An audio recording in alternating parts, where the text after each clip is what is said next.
People, Deluded, I'm back again. Good morning, and I hope you're all well and safe. Now, got some things to speak about. We're not going to be here long. Got some Wenger comments, and there's an app that the Premier League are coming out with, or Premier League clubs, better yet, have been buying into it, saying what I just said isn't actually facts. They're buying into it. It's in relation to the transfers. We'll get on to all of this stuff, but before I do, I just want to say a very big thanks to you guys who have so far voted for me in the Football Content Awards. Like I said, thank you. It means the world to know that, you know, even though it only takes 30 seconds of your time, we live in a very selfish society, myself included. We're always thinking about what we're doing, what we need to do, our own little bubble sort of thing, and it always feels time consuming to do things for other people. So to know that you lot, wherever you are on this earth, have done that for me, it warms my heart. So if we don't win, it really means a lot. I just want to see how far we can take it, so I can see what level I'm off other people and stuff like that. In my opinion, obviously it'd be lovely to win. Who doesn't want to win trophies? Who doesn't want to win a trophy as an Arsenal fan at the Spurs ground?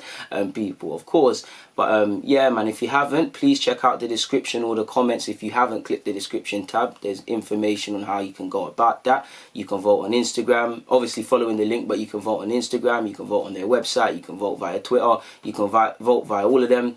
You know, there's no limits to as many times as you can vote. You can vote across all your devices. So even, you know, if you want to go crazy and do them all over everything for the guy, it means the world. If not, fair play, people. But to those already who have done it, thank you very much. To those of you that are going to do it, please don't forget to do it. Please go and do that.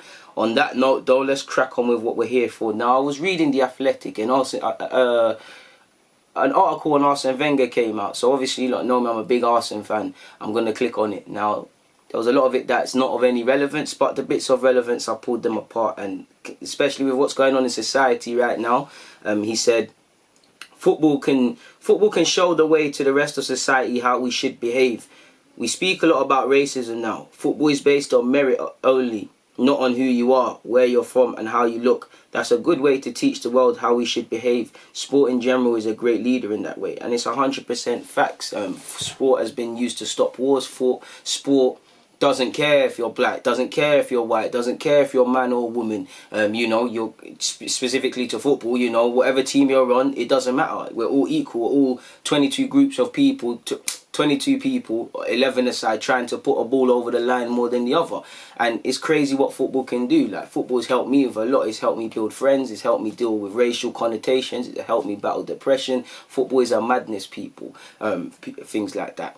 And obviously, I do agree with him. Football is on merit. Like, you know, Neymar is one of the best, not because he's black, because he's a great footballer. Messi is the best, not because he's white Argentinian, because he's an effing madman with a football at his field. Do you get? R9 was one of the best, not because he's black, but because he's a madman on the football field. Thierry Henry the same. Do you get? Gerrard the same. Paul Scholes the same. Football don't really care for that. But I must admit, Arsene, obviously, I know Wenger's comments because he's done. You see what he's done with Wenger and stuff like that. I have to disagree a slight bit. I do think football can be used as a political message, and I do think when you look beyond football players, I'm not comparing it to slavery or anything, but when you look beyond football players, like the actual playing staff, and as you get up the levels, like coaches, head coach, boardroom, you then start to see the diversity that's reflected with the playing staff, and the fans kind of deteriorate. So I'm not too sure if football relates people on merit. Like, I'm not going to name drop, but there's individuals that are now managing at a top 6 team. No disrespect to them, because they're doing quite well. But prior to that, what were they doing? They were just on Sky Sports. Do you get it? So it makes no sense how they're able to do that, but other people aren't. Now, I'm not saying one must or one mustn't. I'm not saying people should get jobs just for purely looking like another way. But it is a bit ridiculous. And I do think in relation to black coaches, it's all about the talent pool. It's all about the talent pool. Why is it that one black manager is the flag bearer for all of them? And, you know, if somebody, no disrespect to Sol Campbell, even though saying Sol Campbell is a flop simply isn't true, because he did well at Macclesfield and left when he wasn't being paid. Even if you think he's a flop, why is Sol Campbell the bearer of however many thousands previous black players that wanted to be coaches, and however many aspiring people like myself that would like to be in football? Why is he the flag bearer? Why is what he's done the definitive answer as to why we're not hearing stuff? Why it almost feels like the next black manager has to, obviously I'd love to see black man win the Premier League as a manager, but it seems like the next black manager has to be Pep Guardiola to be given a chance, when what I'm arguing is the talent pool. Look at the talent pool of white managers. I mean, no disrespect, but you've got Glenn Roeder and you've got Sir Alex Ferguson. Or you've got Gary Neville and you've got Sir Alex Ferguson. If Gary Neville was back, then people would start saying, oh, you need to be good enough and things like that. You're going to get Gary Neville's. Same way you're going to get Glenn Roders, but you're going to get Sir Alex Ferguson's and Pep Guardiola's and things. Do you not think if the talent pool was levels, yes, there would be some, pardon my French, crap black managers, but there'll be some good ones. It's the talent pool. It's the sheer talent pool. Nobody looks at white managers in the game as them at their skin colour. So why is it at black managers? It don't make sense. But moving forward from that, people, we've got a lot to do. Wenger started speaking about he misses the competition. He said, what you miss is competition. It's really it was difficult to have from one day to the next. No expectation, no thinking after the game, no analysis. That created a void. Overall, I still feel involved a lot in football. I had many meetings over the phone to talk about the future of the game. So a lot of that's probably in relation to what he's doing at FIFA. And you know, there's very few people more qualified to really give proper opinions on the future of the game than my granddad Arsene Wenger. Lovely to see, you know, he's doing his thing at FIFA and stuff, and maybe one day he'll return and watch a game at Arsenal, but the emotions are probably too still raw.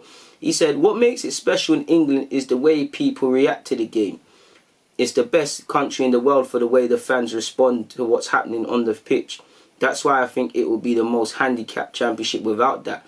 That direct energy flow is, according to Wenger, a speciality compared to countries where fans' input is more choreographed, or where the singing or flag waving is maintained at a consistent level regardless of the flow or action or change in scorelines. So that's not all what he commented. He commented the England, the way we react is special, but I started, so I had to read out the rest of the paragraph.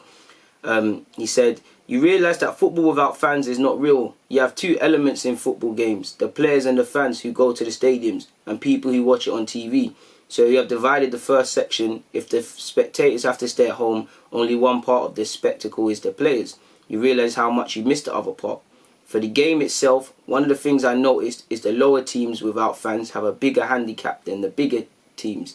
In Germany, for example, you can see that in the home games against bigger opponents, there is an element missing. That tension, that belief, that motivation that is coming from outside the field. And, you know, a blind man could see that the fans are needed back, but health and safety first.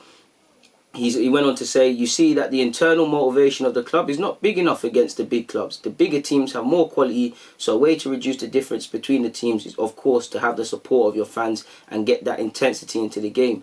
Let's not forget it influences the referee and the opposition as well, which is true. And obviously, no disrespect, like let's look at Arsenal versus Sheffield. Sheffield have over 38 games, or the games played so far, better yet, Sheffield have been better than us. Arsenal, a lot of these players are poor at Arsenal, but let's be honest, if Arsenal was to put their best 11 out versus Sheffield United's best 11, in terms of technical quality and things, Arsenal, there's no match. But this is where football is a great game, because despite that, Sheffield United, out of 9 games currently, 10 games currently, I genuinely believe they'll beat us about 8 times. We might get 2 wins where they're not at it. But I think they'll win. Why? Because they're an intense side. They focus on, they might not be a great team technically, but they focus on the collective. Okay, let's be better organised. Let's be harder to beat. Let's be doggish in a fight. Don't let me disrespect them. You know, they can play football, but you get what I'm saying. There would be no point them trying to play that sort of game against us or bigger teams. Do you get it? And obviously their fans play a part. Sheffield United fans are very much the 12th man, fighting for Chris Wilder, who is a Sheffield United fan. And forgive me if I'm wrong, he's Sheffield born and bred. And if not, he's as Sheffield as they get. So do you get it? Obviously that intensity is missing out of it. You know, if we're playing behind closed doors in Sheffield against City now, that advantage that their fans give them, that raw passion, that energy, you know, roaring man on and stuff. Because how many of you have played Sunday League? It used to happen to me as a right back. I'll be playing calm, but I used to get gassed off what the parents used to say. I remember one time, I made one tackle. My boys' older brother, I don't have an older brother, but my boys' older brothers must have come in it. And I made one tackle, and they're like, that's why I rate coach, you know, he's small, but he's on this thing. I swear I heard that, yeah, I got gassed. I was like, you know what? Flying into enough tackles now, it don't matter, I'm trying to throw this little body around. So you could only imagine at the top level how that gets people. And obviously you're removing that element now, so there's only so much the players can do, and it should be enough. You should be able to motivate yourself enough, but football is a very psychological game, and the inches and the finer margins are getting smaller and smaller. And you know, just in terms of experience, we're missing the fans really and truly. He spoke about financial play as well, and he said, I did fight a lot for financial fair play. What I regret is that when I did fight, teams were allowed to do what they wanted, and these teams are in charge now in strong positions in the league. They are, of course, now supportive of financial fair play because it suits them. But they do not want anyone new to come in and be a threat, which is 100% facts. Maybe we should open the door by being very cautious ethically to create more flexibility in results. Maybe we have to open the door or make sure everyone has the same examples. It is too predictable now. For example, in France, before the championship starts, everybody asks who will finish second. PSG's well-funded dominance does not lend itself to a multiple horse race. Can something be done? Wenger was pressed. Yes, I'm convinced UEFA is conscious of that, although I'm not completely convinced a salary cap works. People speak of salary caps in America, but you have in the same team someone who makes 5 million a year and someone who makes 50,000. That also doesn't work, which, I mean, Wenger pull it fantastic. Finally, people, and was interesting to me, I was reading the papers, apparently Premier League teams are turning to an online dating style app to hunt out new signings. The online player trading platform Transfer Room is being used by 13 Premier League clubs, with teams paying up to $2.5 grand a month to speak directly to each other and cut out the middleman. So that's to cut out not necessarily agents, but middlemen who, you know, when you see a team linked with someone, it's not necessarily the team wants them, it's middlemen drumming up business. So it's to kind of shush the noise and speak directly to people. I'm sure both clubs would appeal to that sort of thing. You still can't escape speaking to middlemen, because let's just say I'm Arsenal and it's a make-believe, so it's Spurs, and I want Harry Kane. Let's just say I speak directly to Spurs. It's not going to change anything because I still have to speak to his agent or the many middlemen around there when it comes to agreeing personal terms and things with him. But it does cut out some, and there's clearly a gap in the market, and you never know what could come about of it. So the 13 Premier League clubs, it makes sense, to which I believe Arsenal and Brighton are one of them. I don't know the rest, people. Arsenal are among those turning to Transfer Room, as well as Everton and Brighton, with the clubs on the hunt for bargain deals this summer. The first deal was made using Transfer Room in 2017, with over 250 transfers agreed since. The chief executive of the app expects more than 100 this summer. Dean Ashworth, Brighton's technical director, said, "You get a 10-minute slot. You get a 10-minute slot. That's it. Then bang on to the next one." Apparently, him and his colleagues as well held 45 virtual meetings inside 44 hours. So it can obviously cut logistics and time down without having to travel, having to set up dates, having to say, "All right, cool, let's meet here at this time." Then my man can't do it, so you got to reschedule or whatever. It kind of cuts out. And again, it's focused on Premier League. I don't know how much this extends to foreign clubs because, again, I guess it cuts out the time element to a degree. So it does sound pretty good. Ashworth went on to say, "It's a great way of improving your contact base and being really time efficient and just getting to speak to a load of other clubs. The big benefit is that some deals can go faster. You don't have to contact 3 or 4 or 5 agents. You can go straight to the club. If I need a player and I don't have direct contact with the club, the agent has the power. He will say, 'I'll try to work on a deal, but I need this and this.'" Now, of course, that's great. Cut out the middleman. But it does make you fear. Is there, how does it work? Is there commission? How do they make their money? Is there excluding obviously paying to use the service? Pardon me. Is there money made on when deals are agreed on the commission? I'm not too sure. Like I said, it does remove the middleman and does remove a couple of agents, but you still have to.